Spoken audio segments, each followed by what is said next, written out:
Estamos no ar, né? Então, a gente vai continuar com o assunto, né, que a gente começou a ver na semana passada. A gente já veio falando de um histórico da IA, através de apresentações que vocês fizeram, né, desde a época né,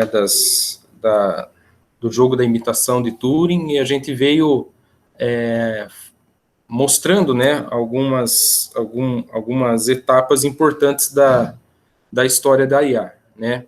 E aí a gente vai continuar o assunto na ideia de resolução de problemas via busca, e eu já havia adiantado para vocês, né, que a grande maioria dos problemas, né, o método de resolução nessa área é basicamente através de uma busca, tá? E essa busca deve investigar, então, um certo conjunto de soluções para encontrar qual é a mais adequada, ou aquela que se aproxima,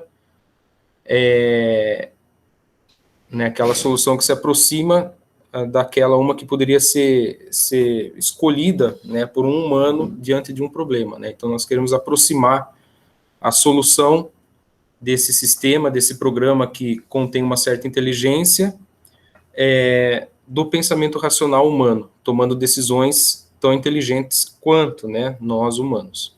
Tá? Então, para relembrar, né, a gente começou focando na ideia de agentes inteligentes.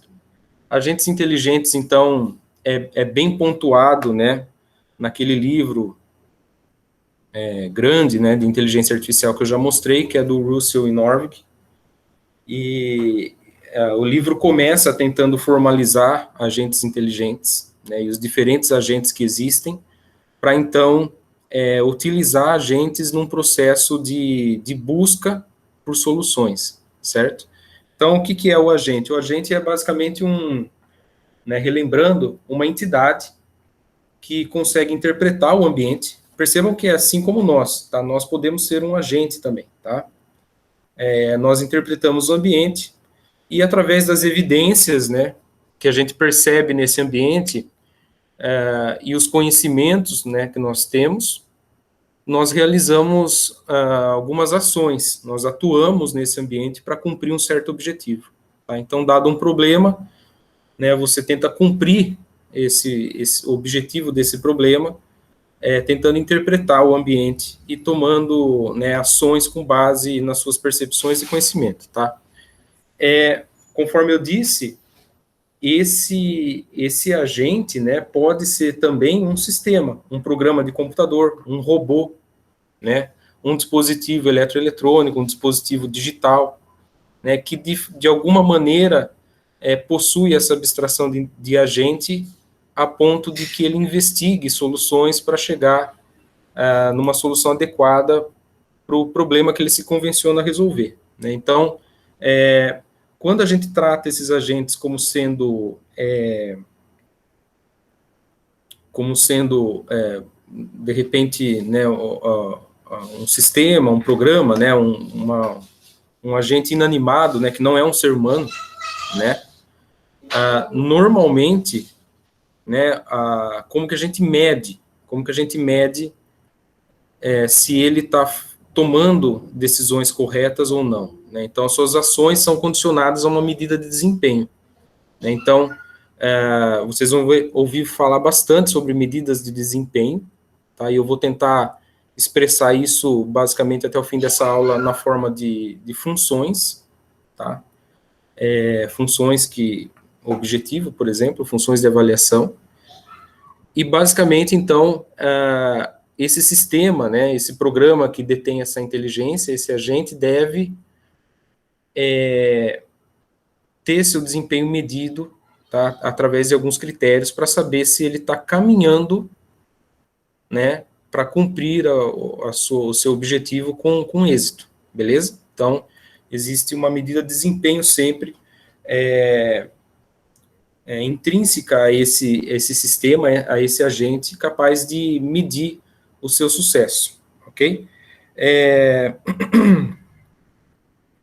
Imagina que que você pode pensar em sistemas que são bem simples, né, agentes que são bem simples. A gente pode pensar até em agentes que hoje já existem, que são agentes financeiros, que acabam por exemplo, comprar ações e vender ações de maneira automática, de maneira autônoma, né? Então, simplesmente você embute nele um conjunto de regras e ele reage, né? Esse agente, ele reage à precificação de certas ações e decide, a partir dessas regras que você imputou, vendê-las ou comprá-las, né? Então, pode ter agentes assim, né? Simples. Até no mercado financeiro, esse lance de fintechs e tudo mais, a gente pode ter agentes mais sofisticados, tá? Capaz de oferecer prospectos sobre as ações, né? Previsões das ações e tudo mais, tá? Para isso, esses agentes devem embutir, né, um tipo de conhecimento a mais, né? Ou sujeitos até a capacidade de aprender, tá? Então, existem agentes que podem aprender com o tempo. Tá? Então, esses agentes são um motivo de estudo mais forte nessa disciplina esse semestre. Tá? E nós vamos ver no decorrer das aulas aí, certo? Esse agente, então, a gente tinha definido também, né, que ele vai percorrer um espaço de estados, beleza? E esse espaço de estados, basicamente, é uma analogia, né? Percebam que nós estamos, até agora, aí a mimetiza, né? Basicamente, ela mimetiza o que nós fazemos, né? Tipo, nós somos uma máquina que detém uma racionalidade, uma consciência, uma inteligência, e nós estamos tentando expressar isso na forma de sistemas, tá? Então, o espaço de estados é uma analogia à nossa capacidade de resolução de problemas. Tá? Então, quando dado um problema, normalmente a gente vai elencar um conjunto de alternativas para tentar resolver, né? Então, você pensa em várias alternativas para resolver um certo problema e vai tentando optar por aquelas que sejam mais interessantes. O espaço de estados é a mesma coisa. Tá? O agente é colocado nesse ambiente e ele investiga, então, os estados possíveis que levam a boas soluções. Certo? Alguém tem alguma dúvida nisso? Foi isso que a gente começou a focar, né, na aula passada, tá? Colocando agora um exemplo, né, para ficar mais palpável as nossas ideias, né, nós vamos evoluir agora para um exemplo, tá? Existe o problema do caixeiro viajante, tá? É um problema importante aí da computação, tá? Que serve a diferentes ramos da computação, né? Não só o ramo da IA, né? E alguém já ouviu falar desse problema? Do caixeiro viajante? Não? Eu Ninguém? não, professor, não. Tá, até outras disciplinas estudam isso, tá? O problema do caixeiro viajante é o seguinte problema: é conseguir determinar, né, um circuito hamiltoniano com a menor distância possível. E o que é esse circuito, tá?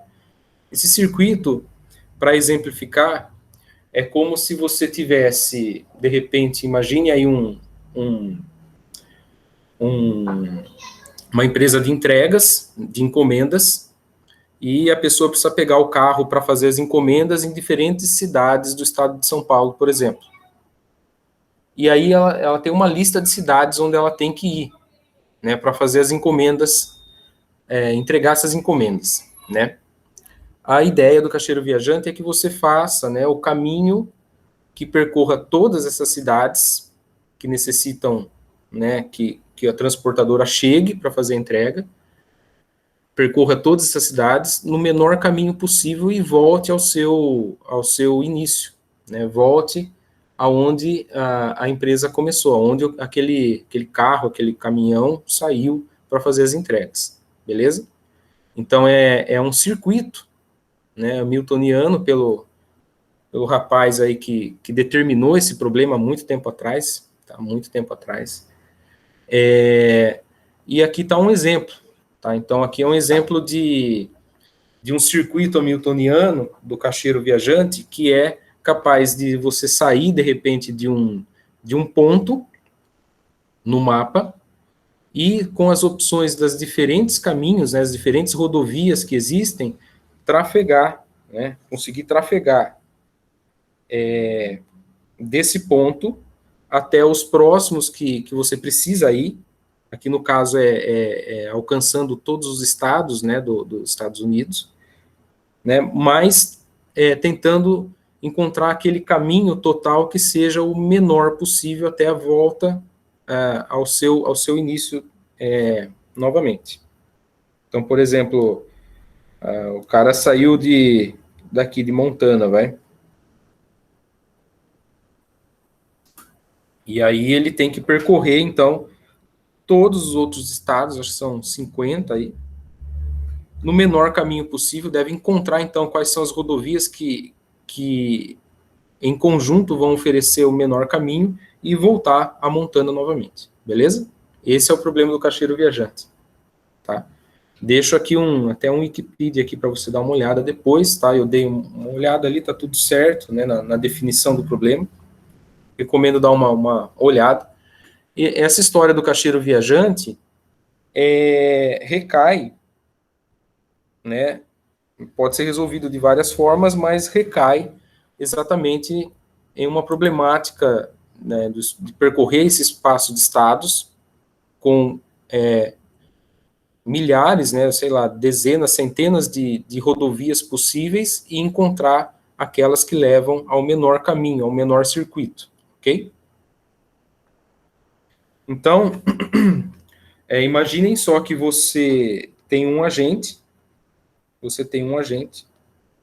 A, beleza? Um agente A aqui. E você deve, então, partir de uma certa cidade,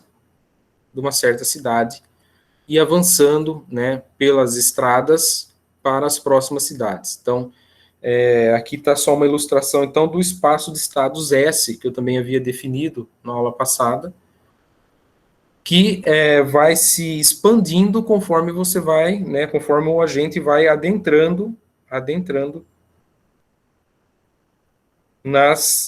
nos caminhos possíveis, beleza? Então, isso vai se expandindo. E vejam só, né, se você for imaginar esse problema em si, não aparenta ser um problema simples, tá? Ainda mais até para o estado de São Paulo, tá?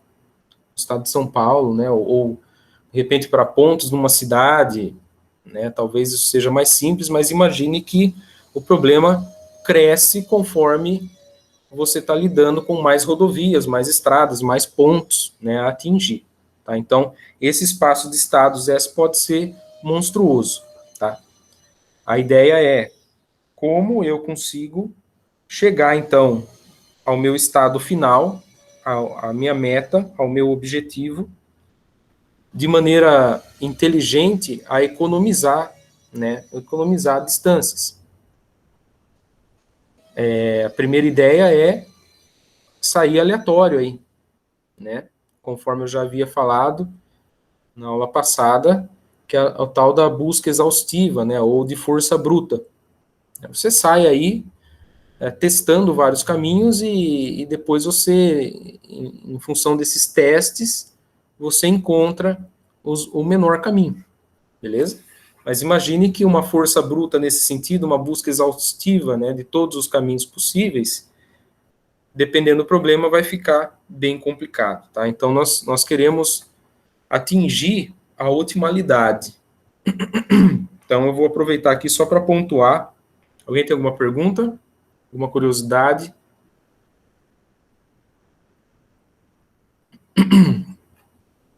Só para pontuar, então, o que seria a solução ótima, né? Nesse caso do caixeiro viajante, a solução ótima, que é a melhor solução possível, tá? Vocês vão ouvir falar bastante de otimalidade, tá? Solução ótima. É aquela que minimiza a distância medida desse circuito, beleza? Então, dado um conjunto de circuitos, aquela solução que provê o circuito que, de fato, é o menor possível, é chamado de solução ótima, beleza? Para esse problema. Tá? Então, a solução ótima é a melhor possível, tá? A melhor possível, tá? E aí, normalmente, essa solução ótima, né, para ser investigada, tá, por uma medida de desempenho, né, existe uma medida de desempenho que vai investigar se ela é ótima mesmo ou não, ou o quão boa é essa solução, uma dada solução, e isso basicamente é feito por uma função, tá, que a gente chama de função objetivo. Beleza? Então, existe uma função que você passa essa provável solução para ela e ela devolve o quão boa ela é. Normalmente, essa função expressa um critério, né? Você passa os seus parâmetros e ela expressa um critério numérico, tá? Numérico, capaz de dizer o quão bom, o quão boa é essa solução, beleza? É uma função que exibe um índice, um critério numérico, dizendo o quão bom ela é, tá? Exemplos, alguém tem alguma ideia? Se eu fosse passar para essa função um circuito, né, uma provável solução, o que essa função, para eu saber se ela é ótima, né, se esse circuito é uma boa solução ou não, o que essa função deve responder? O que ela deve devolver? Alguém tem alguma ideia? É um critério numérico, né? Um critério numérico, um valor numérico. O que ela deve devolver? Inclusive, já estou falando aqui, né? Estou falando sobre esse... O que a gente quer encontrar?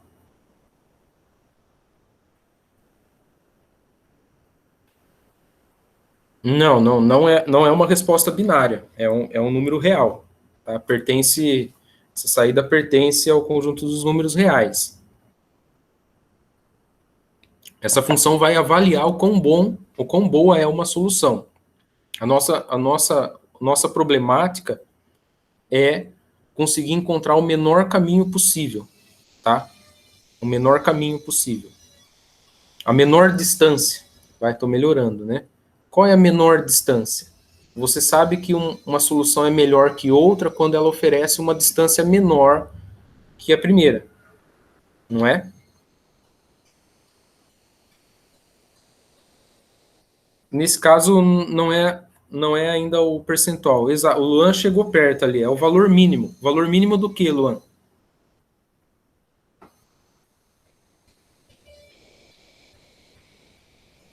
Luan? Valor mínimo do que?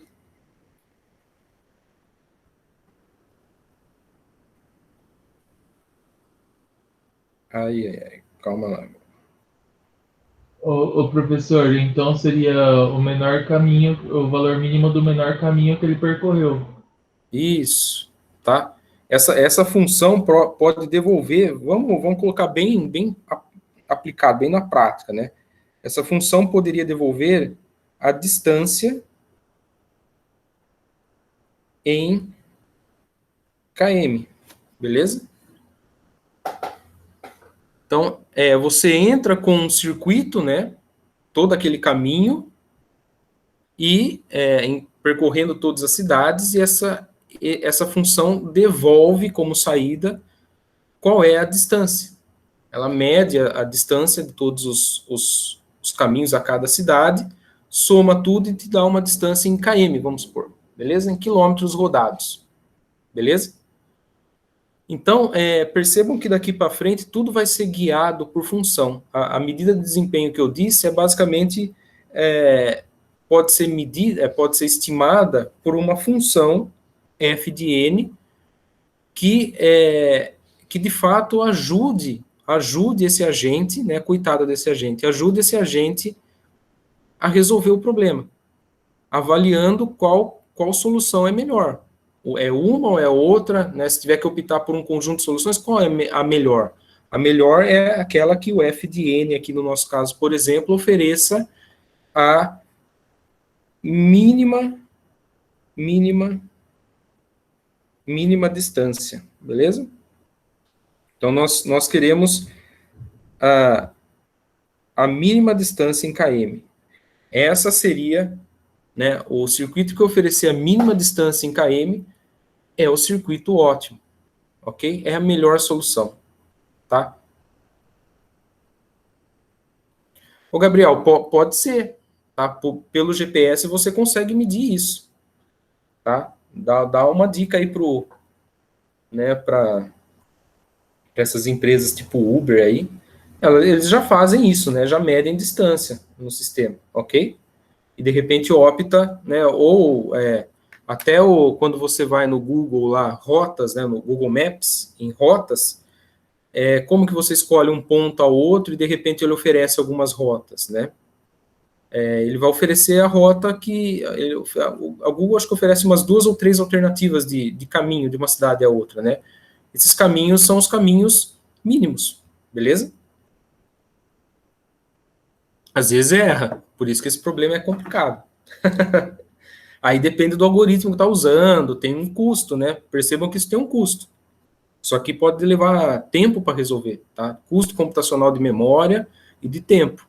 Tá? Às vezes você precisa de uma solução rápida e aí você tem que optar por soluções heurísticas. Heurística eu vou falar mais à frente na próxima aula, tá? Já vão anotando aí o que seria uma heurística, tá?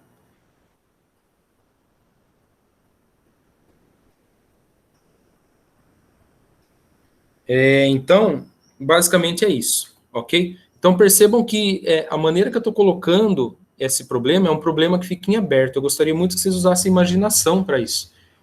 Porque formado engenheiro aí, tudo, né?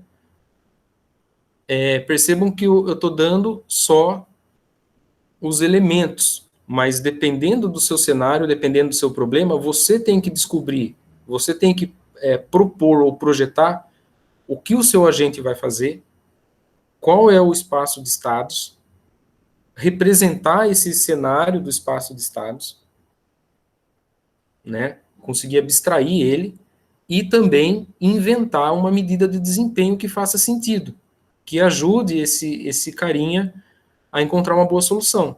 Tá? Então, nesse caso aqui, a medida de desempenho, né, essa função, ela é uma função normalmente chamada de função de custo, tá? Essa função de custo, então, nós podemos ter vários tipos de funções, tá? Então, nós temos a função de custo. A de custo, nós queremos diminuir, beleza? Nós queremos reduzir custos, beleza? Então, o agente deve ser guiado nesse espaço amplo, para soluções que reduzam o custo, ok? Existem também funções dessa FDN que são normalmente chamadas de função de qualidade. Qualidade. Ou produção, beleza? Quando é qualidade ou produção, nós queremos maximizar o valor dessa função, beleza? Nós queremos maximizar. Então, seria um problema de maximização. Quanto maior o valor que ela fornece, melhor. Ok? Então, basicamente, existem esses dois tipos e isso se estende para um amplo campo de estudo que envolve desde pesquisa operacional, nesse caso aqui é um problema de análise combinatorial, porque você tem um conjunto finito de estados. Deixo aqui um link do Wikipedia para pesquisa operacional, que é um ramo que não é tão próximo da computação, mas que desenvolve formas de otimizar, tá? De otimizar essa função, beleza? Ou seja, encontrar a solução ótima a partir dela. Oi, alguém quer perguntar? Professor, então seria, eu não sei se seria funções separadas, mas poderia ser uma função objetivo que tem como aumentar a qualidade sem aumentar o custo? ou diminuir o custo mantendo a qualidade? O que eu disse é que essas funções são distintas. Isso que eu queria saber se era uma coisa só ou era funções diferentes. Já vou falar, quer ver? Ó? Elas são distintas, tá? Por exemplo, vamos supor que você queira aumentar a produtividade de uma certa cultura, no plantio ali, na cultura. Você tem um plantio de determinado cultivar, e você quer aumentar a produtividade. Tá? Então, o aumento da produtividade depende do tratamento do solo, depende do uso de defensivo, etc. Tá? O tipo de semente, a qualidade, o tempo, né? Veja que o engenheiro de biosistemas lida exatamente com um sistema, um espaço de estados desse aí que é cruel, né? Então, você lida com várias variáveis, você quer aumentar a produtividade. Você precisa de um agente que avalie as situações nesse local e ele seja guiado por uma função de qualidade, que é conseguir maximizar a produtividade desse cultivar. Né? Depois, lá na hora da colheita, avaliar, falar, opa, melhorou quando eu fiz XYZ. Tá? Ter um histórico disso, esse é um problema mais complicado, né, para avaliar esses parâmetros, essas variáveis, e assim ter uma função que basicamente avalia a produtividade, beleza? E aí, nesse caso, essa função é uma função de qualidade ou de produção, no qual você quer quanto mais, melhor, né? Quanto maior produtividade, melhor. Então, você quer soluções que maximizem essa função de qualidade, tá? Mas eu já adianto, essa função, conforme eu falei para vocês, a gente cria. Eu tô dizendo aqui coisas bem simplistas, né? Que é tipo, opa, eu quero o caminho mínimo. O caminho mínimo eu preciso minimizar a distância. Eu quero aumentar a produção de um plantio. Opa, eu quero então almejar, sei lá, ganhos em reais, ou sacas, ou peso, né? Quanto que eu estou colhendo, etc. Ter um padrão para medir isso, ok? Mas você pode confeccionar uma função dessa que expresse esses dois conceitos, beleza? E não apenas um único objetivo. Tá? E tem funções multi-objetivos, tá? que levam em vista vários critérios. Um certo custo, um outro tipo de custo e uma qualidade. Tá? Então, você precisa diminuir um, aumentar o outro. Então, você inventa essa função, na realidade. Ela vai deter um cálculo, uma equação que expresse, né, multi-objetivo, pode ter, então, vários critérios que você quer medir ao mesmo tempo e ela te dá um valor numérico que fala, olha, esse aqui é melhor que o outro, beleza? Aí, o que eu estou dando aqui é uma ideia geral, mas tudo isso fica parte do projetista desses sistemas conseguir confeccionar a melhor função, as ações do agente, determinar qual é o espaço de estados, representá-lo, ok? Alguma dúvida mais? Acho que não, professor. Vamos tocar, então.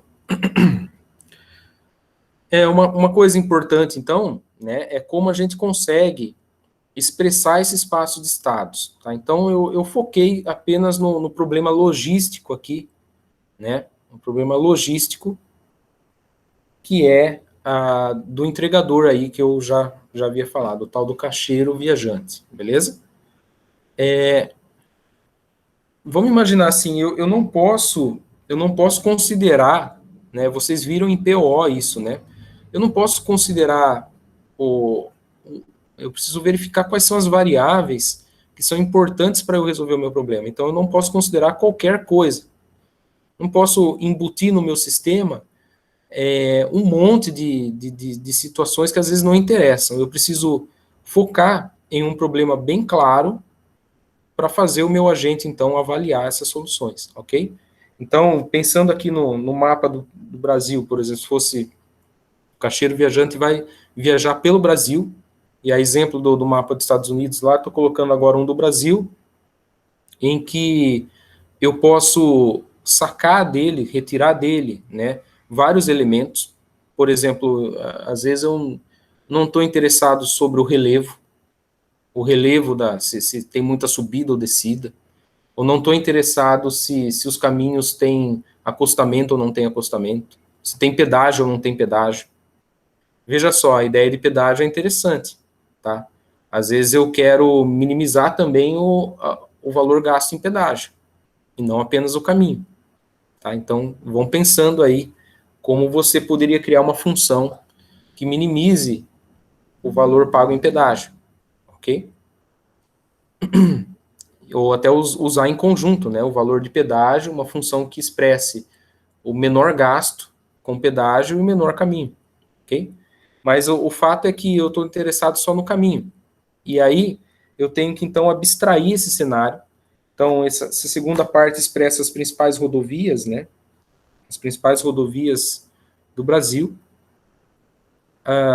E a partir delas, ou para um conjunto delas, né? São muitas exatamente, eu posso tentar extrair ainda uma estrutura mais, né, esquelética aqui. E alguém sabe qual é o nome dessa estrutura? Ou seja, eu tô abstraindo, estou tirando coisas que são irrelevantes para a resolução do meu problema e estou focando só no problema. Qual é o meu problema? Eu tenho os pontos que eu preciso trafegar, tenho as estradas e as distâncias, ok? De um ponto a outro, ok? Vejam que aqui está tudo reto, né? São ligações, né? Então, interconexões aqui retas. Eu não estou interessado em curvas, em subida, descida, tá? O interesse é em distância, beleza? Uma forma de representar isso, muito usada na computação, não só para esse problema, mas para uma infinidade de outros problemas, e por si só é uma área de estudo grande também na computação, é a teoria dos grafos. Tá? Então, por meio da teoria dos grafos, eu posso determinar uma estrutura de grafo capaz de representar as cidades e as suas ligações, beleza? Então, a ideia de grafo é amplamente usada na parte logística, fluxo em redes, tá? Alocação de recursos, tá? Para resolver problema de tipo, por exemplo, salas ocupadas em determinado horário, como que eu organizo ou otimizo, né, o uso de salas em um prédio ou até na universidade, por exemplo, né? Como que eu otimizo o uso das salas de aula, tá? Sem ter choque, né, sem ter choques entre as disciplinas, né? Teoria dos jogos, interações sociais em redes sociais, etc. Só um minutinho, galera. Oi? Durex. Vamos ver nessa segunda gaveta aqui. Não, é essa ou a terceira? Então, nós podemos expressar essas situações através de grafo, tá? Deixo um link aqui sobre a teoria dos grafos, para quem quiser dar uma olhada, e eu vou falar rapidamente, para a gente não se perder, como que funciona. O grafo é até simples, ele é formado por um conjunto de dois elementos, tá? Um desses elementos são os pontos, tá? Esses pontos são chamados de vértices, ou nós, ok? Vértices ou nós, ou nodes em inglês, tá?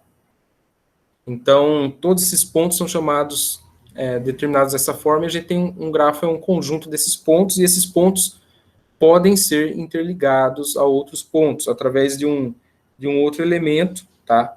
E esse elemento que fornece essa ligação é chamado de aresta. Ok? Aresta. Então, essas interconexões são arestas, tá? Ou em inglês, edges. Ok?